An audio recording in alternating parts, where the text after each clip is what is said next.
कि हमारे अंदर ईर्ष्या नहीं होनी चाहिए अगर आपको भगवद गीता के बारे में ज्ञान प्राप्त करना है तो, राइट।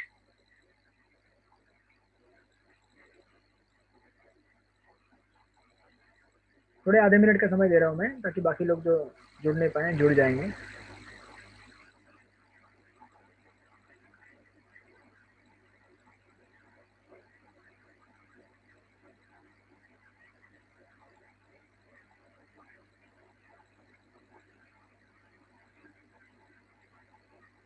प्रभु जी वापस रिकॉर्डिंग करना पड़ेगा।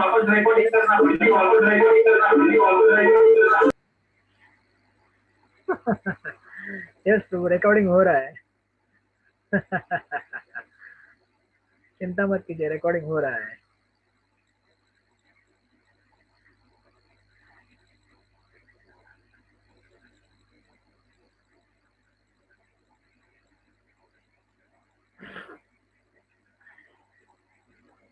समय ज्यादा नहीं हुआ है, केवल 9 बजे है।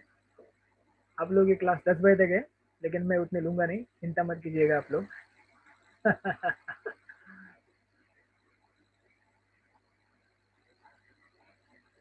प्रभु जी कल कल क्लास नहीं था ना? कल नहीं था माता जी, अभी संडे को रहेगा, केवल 2 दिन, एक बुधवार को और एक संडे को। बुधवार को 8 से 10 और संडे को सुबह 11 से 1, तो ताकि ऑनलाइन ऑनलाइन रहेगा ना? हाँ, अभी जब तक मंदिर नहीं खुले तब तक ऑनलाइन होगा।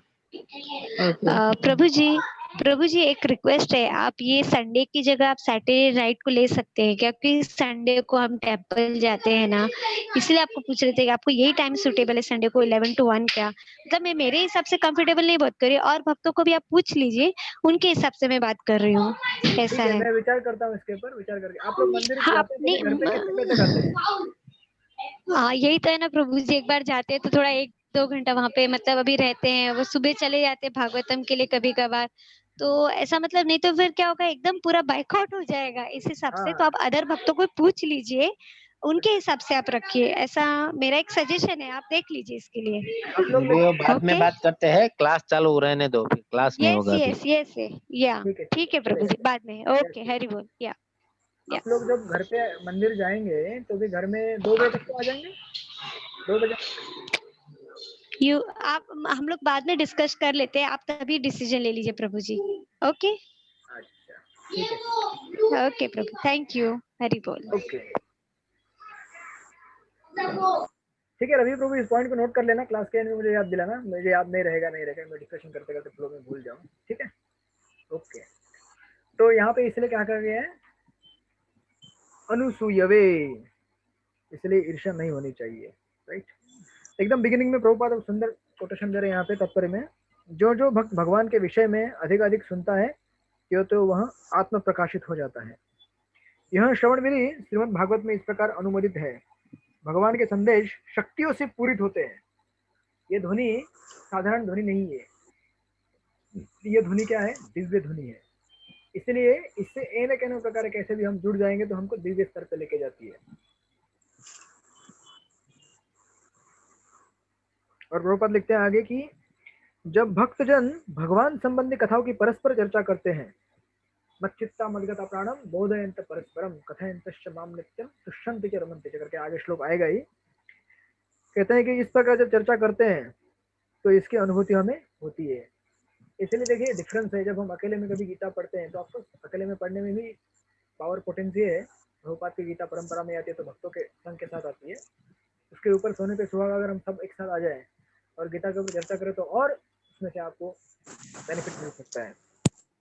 और लिखते हैं इसे मनोधर्मियों या विद्यालयीन पुस्तकों के सानिध्य से नहीं प्राप्त किया जा सकता, क्योंकि यह अनुभूत ज्ञान है। इसलिए शब्द का इस्तेमाल किया हो गया है ज्ञानम विज्ञानम सहितम। विज्ञानम सहितम यानी कि ये जो ज्ञान है, ये तो ज्ञान तो है ही, राइट, लेकिन ये विज्ञान में तब कन्वर्ट होता है जब ये भक्तों के साथ में चर्चा की जाती है, भक्तों के साथ में इसको विश्लेषण किया जाता है, तब ये विज्ञान में कन्वर्ट होता है। This is the first thing. और प्रभुपाद स्पेशली ये जो पहला पैराग्राफ और दूसरा पैराग्राफ में इसमें समझाने की कोशिश कर रहे हैं कि भक्ति जो है भक्तों के संग में की जाती है, भक्ति का ज्ञान जो है भक्तों के संग में लिया जाता है। लिखते हैं कि देखिए बीच में एक लाइन है, लिखते हैं कि भगवान उस जीव विशेष की मानसिकता तथा निष्ठा से अवगत रहते हैं, किसके, जो भक्ति भगवान की सेवा में निरंतर लगे रहते हैं, जो कृष्ण भावनावित होता है, और उसे ही वे भक्तों के सानिध्य में कृष्ण विद्या को समझने की बुद्धि प्रदान करते हैं। यानी कि ये कोई ऐसा साइंस नहीं है कि ऐसे आप पढ़ लेंगे तो हो गया, इसको समझने के लिए हमें भक्ति करनी होगी। अब आप बोलेंगे कि इतने साल से भक्ति करते आ रहे फिर भी समझ में नहीं आ रहे हैं, कोई बात नहीं, प्रयास करते रहिए। जब आप उस परफेक्शन लेवल में पहुंच जाएंगे तो भगवान आपको अंदर बैठे हुए हैं। सर्वसचाहम हृदय सन्निविष्टो मत्त स्मृति ज्ञानम अपहनम, जो भी आपने ज्ञान आज पढ़ा हुआ है उसका रिवेलेशन आपको देंगे साक्षात्कार, राइट। उसके बाद ये द्वितीय पैराग्राफ तो मैंने देखा, आपको बताया था। यहाँ पे तृतीय पैराग्राफ, गुह्यतर, गुह्य और गुह्यतर, परम गुह्य। उसके बाद श्लोक में और 2-3 शब्द हैं, जैसे एक शब्द है मोक्ष से अशुशुभात।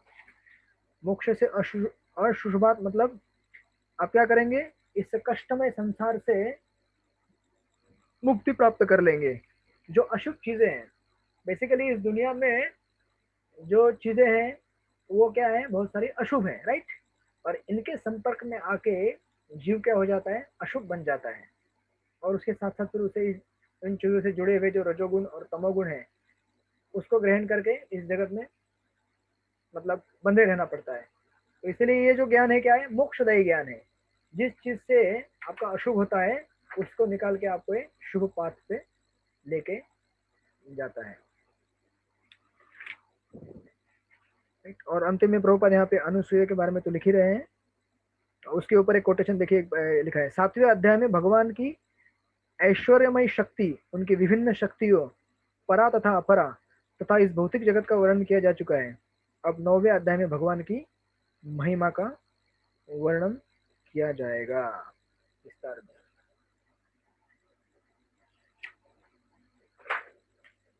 ओके, तो अभी जाते हैं दूसरे श्लोक में। ये लास्ट का पैराग्राफ मैंने ऑलरेडी डिस्कस कर लिया आप लोगों से। अनुसूय शब्द का प्रभुपाद यहाँ पे मतलब बता रहे हैं। जो व्यक्ति कृष्ण को जाने बिना उनके चरित्र की आलोचना करता है वह मूर्ख है, अतः ऐसी टीका से सावधान रहना चाहिए। जो व्यक्ति यह समझते कि कृष्ण भगवान है और शुद्ध तथा दिव्य पुरुष है, उनके लिए ये अध्याय लाभप्रद रहेंगे। यानी कि हम जब भी इस गीता का अध्ययन करें, समझ रहे हैं, इसलिए प्रभुपाद एकदम शुरू से लिखते आ रहे हैं इंट्रोडक्शन से कि हमें एटलीस्ट थ्योरेटिकली भगवान को भगवान समझ के मान लेना चाहिए। ये केवल कोई ऐतिहासिक पुरुष नहीं है जो कुछ आपको फिलोसॉफिकल चीजें बता रहा है कि जीवन ऐसे जीना चाहिए, जीवन वैसे जीना चाहिए। ऐसे तो आज के ज़माने में फिलोसॉफिकल चीज़ें बताने वाले लोगों की बाढ़ सी आ गई है, राइट। बहुत सारे लोग आजकल बताएंगे आपको जीवन ऐसे जीना चाहिए, जीवन वैसे जीना चाहिए, आप पॉजिटिव रहिए लाइफ में, आप ऐसा कीजिए वैसा कीजिए। लेकिन उनमें और भगवान में अंतर है। भगवान न केवल फिलोसोफर है लेकिन भगवान भगवान है, राइट। तो उसके बाद अभी दूसरे श्लोक में बोलते हैं राज विद्या राजगुह्यम पवित्रम इदम उत्तमम प्रत्यक्षावम गमम धर्म्यम सुसुखम कर्तुम अव्ययम। तरला स्वरूप माता जी पढ़िए अनुवाद दूसरे श्लोक का।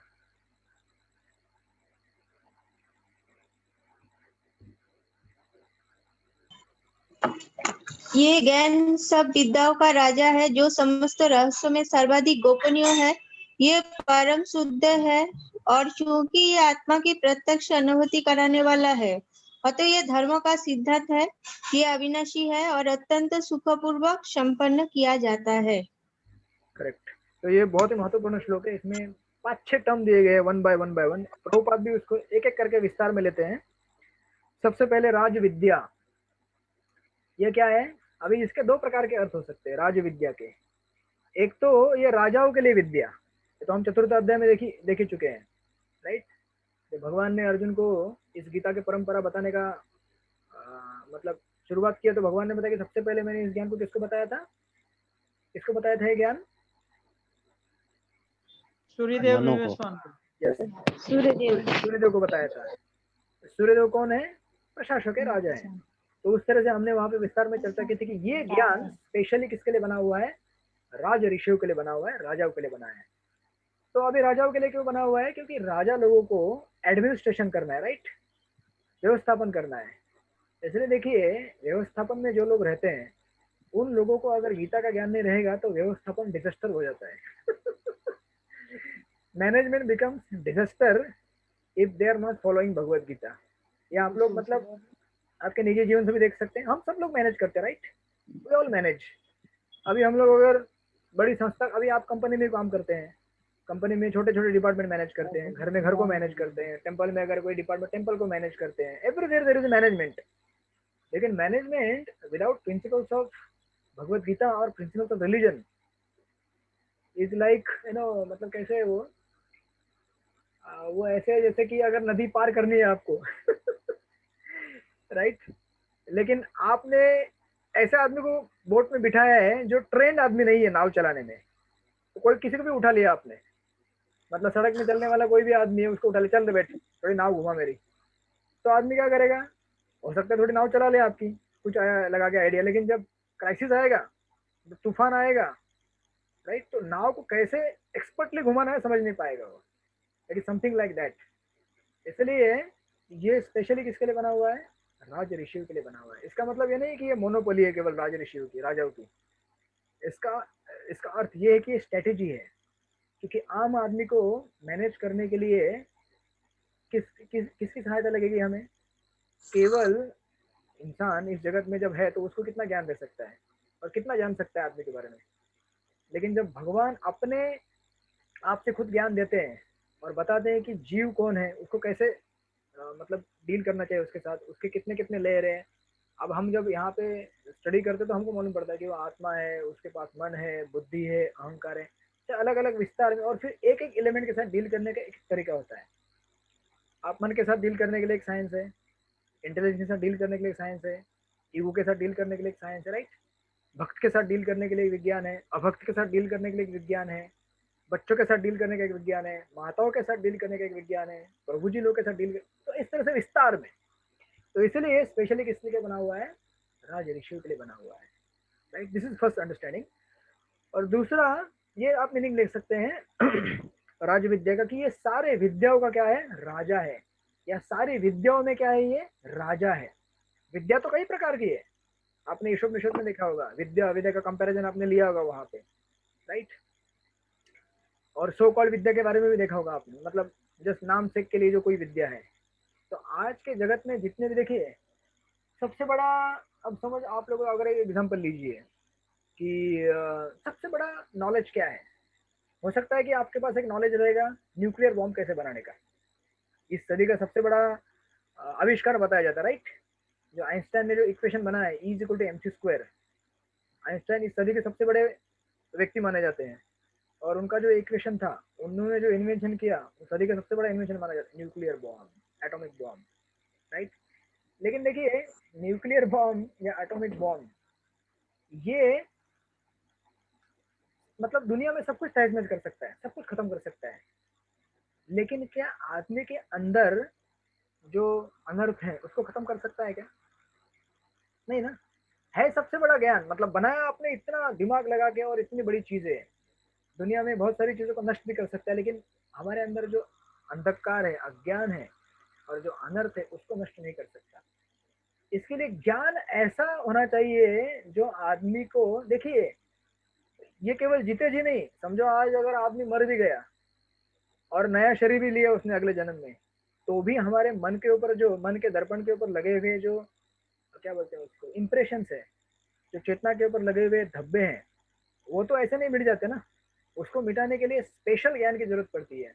इसीलिए ये क्या है, सारे ज्ञानों में क्या है, राजा है, सर्वश्रेष्ठ है, इसलिए इसको क्या कहा गया है, Raj Vidya, right, this is the one another definition Raj Vidya का।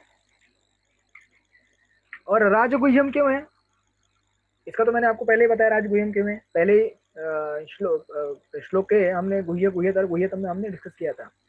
राजगुह्यम इसलिए है क्योंकि ये क्या करता है, आपको भक्ति या फिर मतलब आध्यात्मिक में जो सबसे गुह्य से गुह्य है, उस सीक्रेट को बता रहा है ये। यानी कि ये सब अगर हायरार्की लेंगे, आत्मा, फिर परमात्मा, पहले तो आता है जड़ पदार्थों का ज्ञान, फिर आत्मा का ज्ञान आता है, फिर भगवान का ज्ञान आता है, फिर भगवान को कंट्रोल करने वाले ज्ञान का मतलब प्रोसेस का ज्ञान ये आता है, तो वो जो है सबसे क्या हो जाता है, गुह्यम बन जाता है। इसलिए यहाँ पे कहा गया है राज गुह्यम। इसलिए अगर आप प्रभुपाद का तात्पर्य देखेंगे तो फर्स्ट सेकंड थर्ड पैराग्राफ में प्रभुपाद लिख रहे हैं भगवत गीता में द्वितीय अध्याय से, मतलब वही वो चीज जो प्रभुपाद पहले बताए थे वहां पे वापस बता रहे हैं। भगवत गीता में द्वितीय अध्याय से ही आत्मा की महत्ता पर बल दिया गया है। प्रारंभ में ही भगवान कहते हैं कि यह शरीर नश्वर है, आत्मा अविनश्वर, राइट। यही ज्ञान का गुह्य अंश है। केवल यह जान लेना कि यह आत्मा शरीर से भिन्न है, यह निर्विकार, अविनाशी और नित्य है, इससे आत्मा के विषय में कोई सकारात्मक सूचना प्राप्त नहीं होती है, राइट। आप सब लोग मेरे साथ हैं? अगर है तो हाथ ऊपर कीजिए। रात का समय है, आप लोगों को नींद आ रही होगी। सुबह का समय होता है तब भी नींद आती है, दोपहर का समय होता है तब भी नींद आती है। जीव प्रभु जी लेक्चर दीजिए, नींद नहीं आ रही है। नहीं आ रहे प्रभु जी। जीव हमेशा सोते रहता है इस जगत में, राइट। लेकिन महाप्रभु आए हैं बोलने के लिए, जीव जागो, जीव जागो। आप में से कितने लोगों ने प्रसाद लिया है? हाथ ऊपर कीजिए। किसी ने नहीं लिया है? अच्छा, मैंने भी नहीं लिया है। चलो कोई बात नहीं, हम सब लोग, अच्छा आपको कुछ लोगों ने लिया है। ओके, जिन्होंने नहीं लिया हम आप साथ में ले लेंगे, ठीक है, जूम पर। ओके ओके ओके, हरि बोल। हरि बोल। तो इसलिए यहाँ पे कह रहे हैं, देखिए कि केवल आत्मा के बारे में जानना कोई पॉजिटिव इंफॉर्मेशन नहीं है। आत्मा के बारे में बता दिया आपने, लेकिन अभी आत्मा करेगा क्या? आत्मा सोएगा, उठेगा, घूमेगा, फिरेगा, बैठेगा, करेगा क्या आत्मा? जैसे निर्विशेषवादी कहते हैं कि आत्मा क्या करेगा, ऊपर जाएगा और बादलों में जाके सो जाएगा। राइट, लेकिन उससे काम नहीं बनेगा ना, क्योंकि आत्मा क्या है? नित्य क्रियाशील है। हमने देखा होगा योगा लड़न में, हमने देखा था active, inactive, inactive, active, right. अगर आपको याद है तो मैं उसमें जाऊंगा नहीं अभी कॉम्प्लिकेशन में, लेकिन आपको अगर याद है तो हम सब लोग हमेशा क्रियाशील रहते हैं। और जीवात्मा जो है उसको आनंद कैसे मिलता है? सेवा करने से आनंद मिलता है, सॉरी प्रेम करने से आनंद मिलता है। लेकिन प्रेम कैसे होगा? सेवा से होगा। तो हम लोग कभी कभी बोलते हैं कि भगवान से प्यार करो, भगवान, अरे भगवान से प्यार करो तो क्या भगवान को खाली, ठीक है, भगवान को देखते रहना और उनको सुंदरता को निहारना ये भी प्रेम ही है, लेकिन कितना देर कर सकते हैं आप? राइट, इसके लिए सेवा। और केवल भगवान को देखते रहने से श्रेष्ठ क्या है? भगवान की सेवा करना, कि उसमें एक्चुअली भगवान आपको प्राप्त होंगे। जैसे भगवान राम के साथ जब वन में लक्ष्मण जी चले गए, तो लक्ष्मण की माँ ने भगवान लक्ष्मण से कहा कि देखो भैया, तुम अगर जाओगे राम के साथ तो केवल राम की सुंदरता को देखते मत रहना, राइट।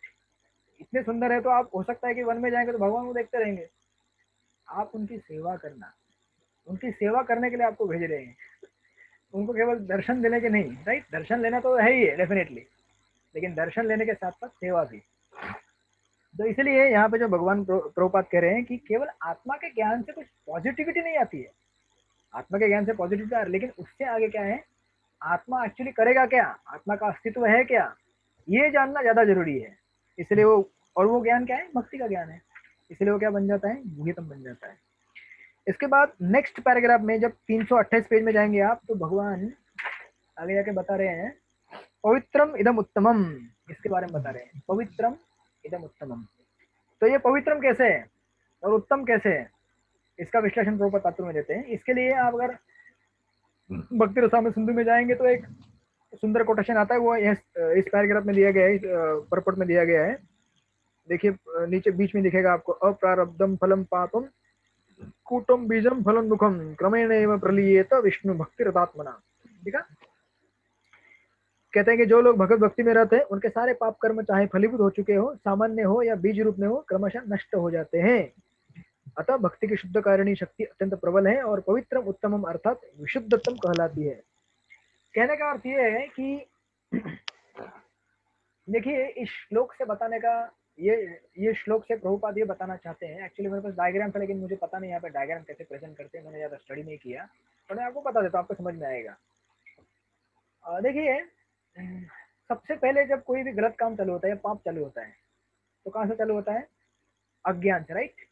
हमको अज्ञान है इसलिए पाप होता है। अब कड़ी को जोड़ते जाइए, अज्ञान है उससे पाप होता है। अब पाप होने के बाद, पाप यानी कि कोई भी पापमय क्रिया या एक्टिविटी, उससे मतलब यहाँ से दो एंगल तैयार हो जाएंगे पाप होने के बाद।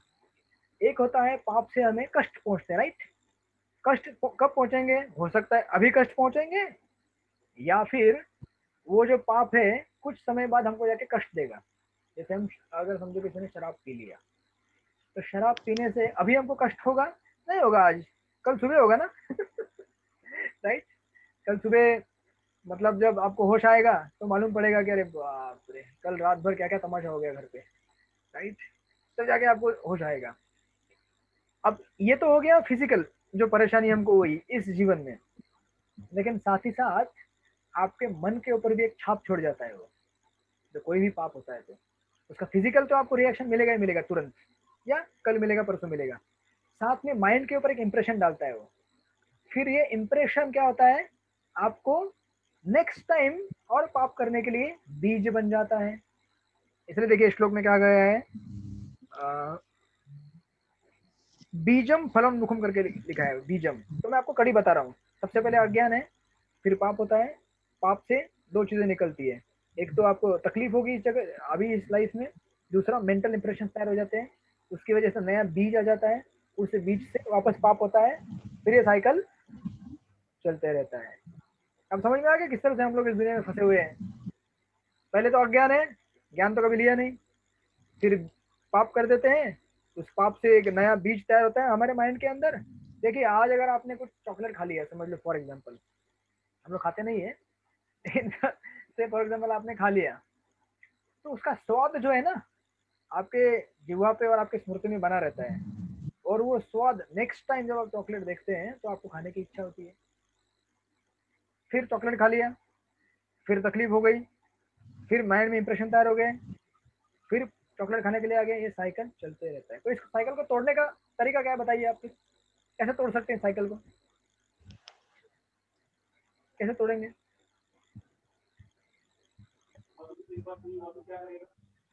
हाँ ज्ञान के आधार पर। ज्ञान के आधार पर, यानी कि जहाँ पे अज्ञान है, यस माइंड को चेंज करके। लेकिन माइंड को कैसे चेंज करेंगे? माइंड को चेंज करने के लिए पहले आपको खुद को चेंज करना, मतलब तैयार होना पड़ेगा कि मुझे चेंज करना है माइंड को, राइट। तो आप क्या करेंगे? ज्ञान लेंगे। ओके मुझे तकलीफ हो रही है ना, ये तकलीफ किसकी वजह से? पाप करने की वजह से। और पाप क्या है और धर्म क्या है, या सही क्या है गलत क्या है, ये कौन बताएगा? शास्त्र बताएंगे, राइट। अभी हमको मालूम नहीं पाप क्या है पुण्य क्या है। कोई बोल रहा है, कोई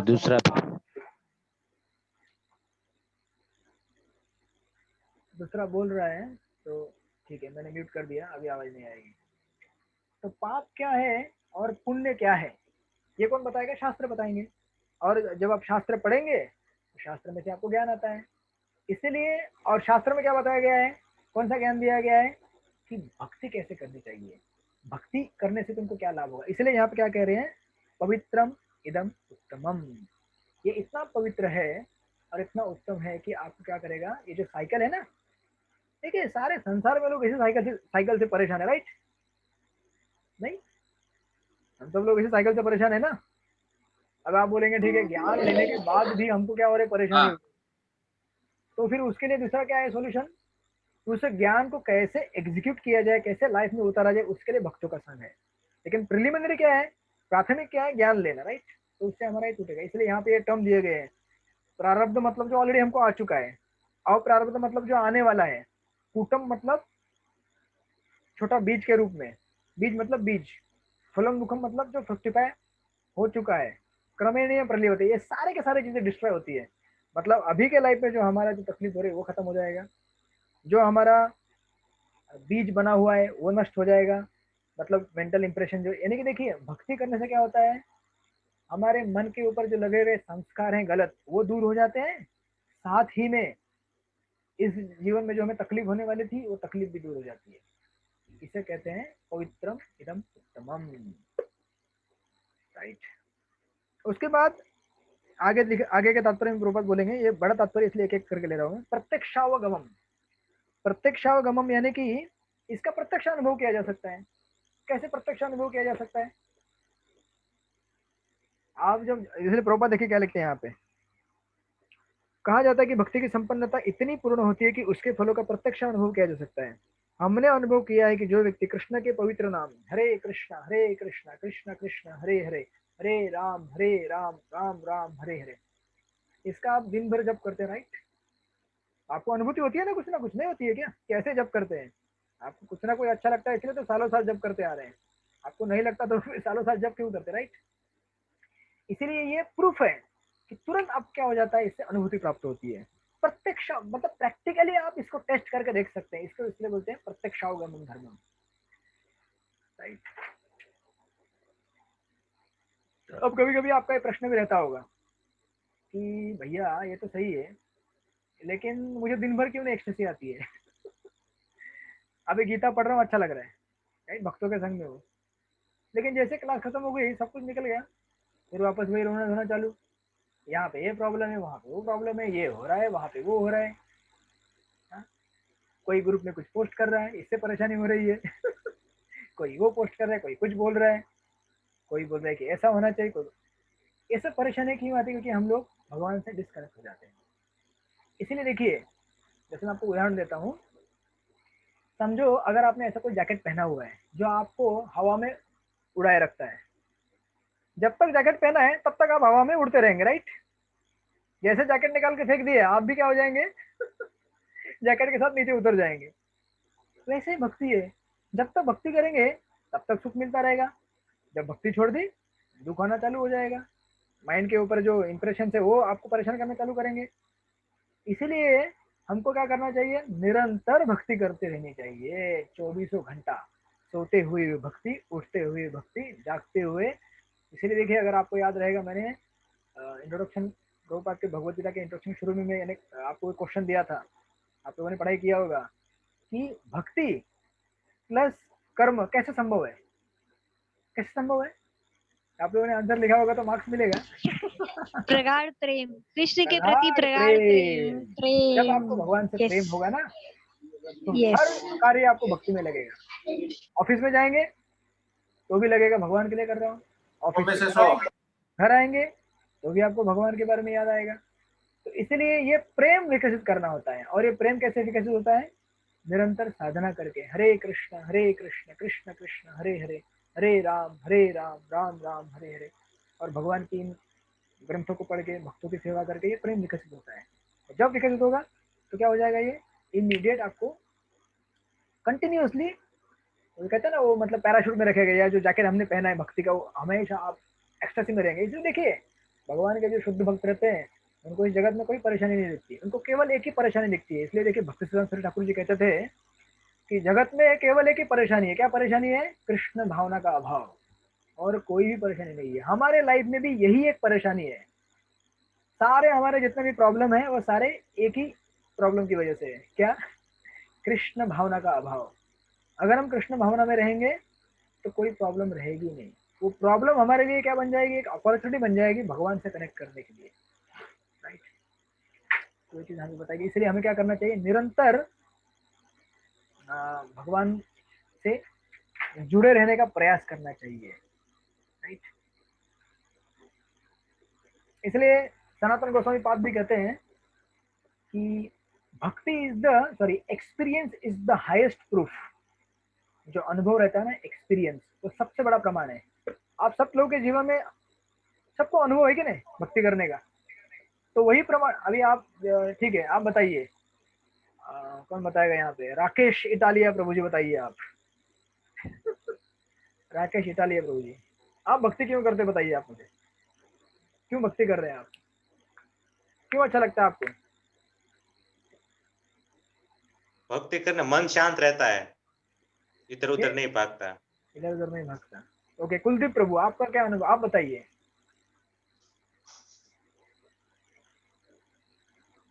भक्ति पहले तो पता नहीं था, अभी पता चल गया कि भगवान को प्रसन्न करने के लिए। अच्छा, भगवान को प्रसन्न करने के लिए।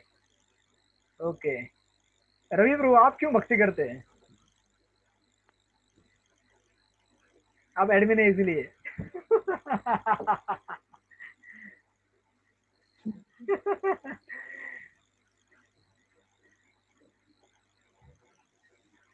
बोलिए बोलिए।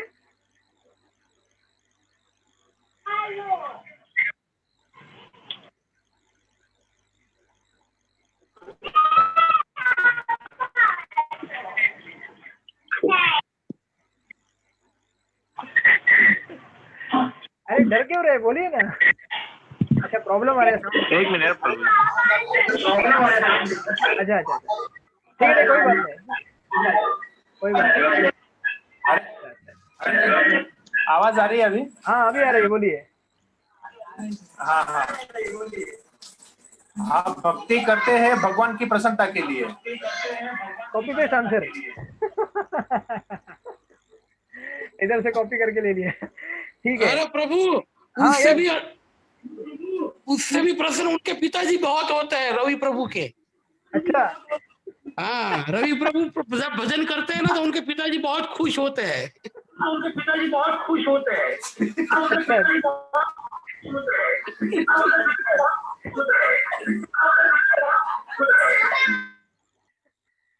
अच्छा ज्यादा ओके, खुश हो गए 4-5 ज्यादा बार। खुश है, ओके। अच्छा करुणा प्रिय प्रभु, आप क्यों भक्ति करते हैं बताइए।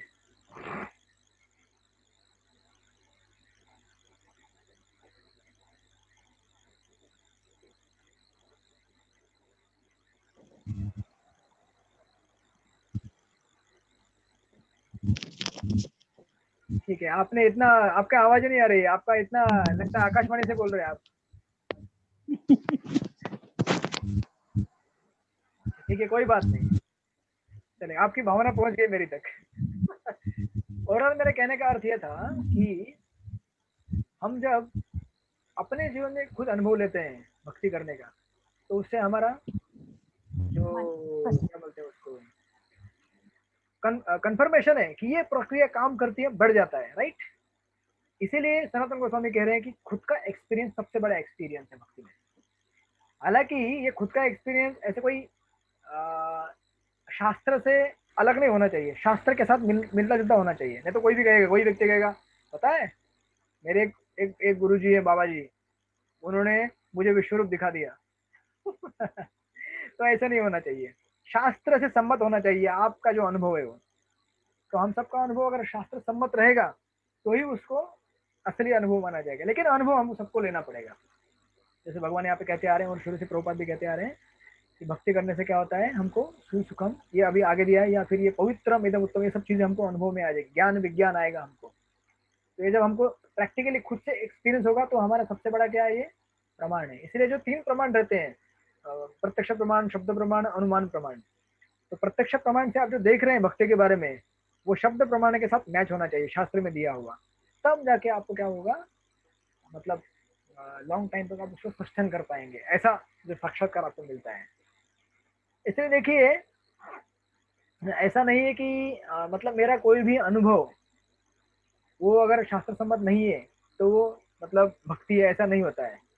मतलब कभी कभी क्या होता है, देखिए अगर शास्त्र सम्मत नहीं रहेगा, कभी कभी आपने सुना होगा या समझा भी होगा, कभी कभी लोग कहते हैं कि पता है तुमको, ये प्रभु जी को ऐसे ऐसे प्रभु जी को कैंसर हो गया था, तो उन्होंने कैंसर होते ही क्या किया, भगवान का शरण ग्रहण कर लिया और भगवान को प्राप्त हो गए और एकदम दिव्य चेतना में चले गए वो। तो कभी कभी ऐसा लगता है कि अच्छा ऐसा है, तो फिर मतलब लाइफ में अगर दुख आएगा तो भगवान मिलते हैं, भगवान की भक्ति अच्छी होती है, ऐसा है क्या अर्थ, ऐसा है क्या?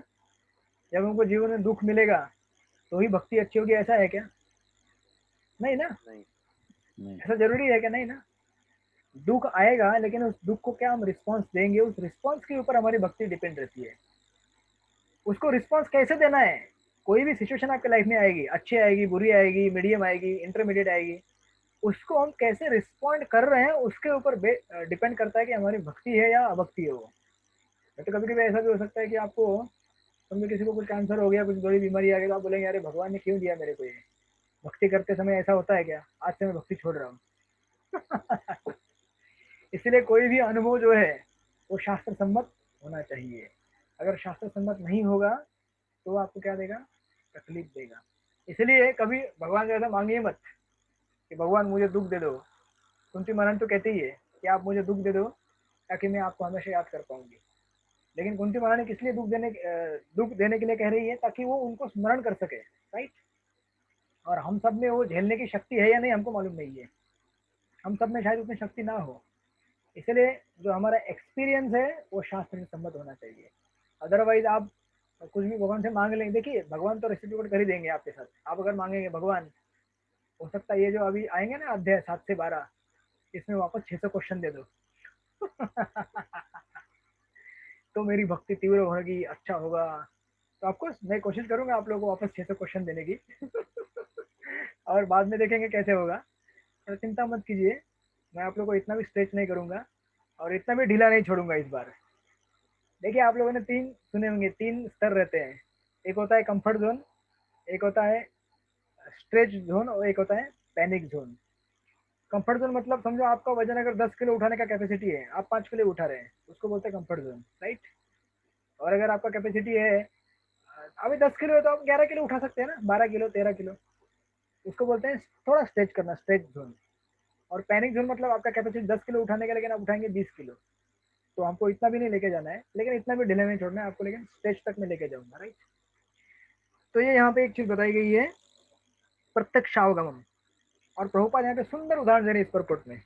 प्रभुपाद ने उदाहरण दिया नारद मुनि का। देखिए सिचुएशन को कैसे रिस्पॉन्ड करना होता है। नारद मुनि, अगर आप उनकी कथा सुनेंगे भागवत के प्रथम स्कंद में, तो नारद मुनि जब उनकी माँ की सेवा कर रहे थे, और माँ किसकी सेवा कर रही थी? भक्ति वेदांत की सेवा कर रही थी, जो भक्त थे भगवान के। चातुर्मास के समय में उनके घर में आकर जो रुके थे उनके आश्रम में।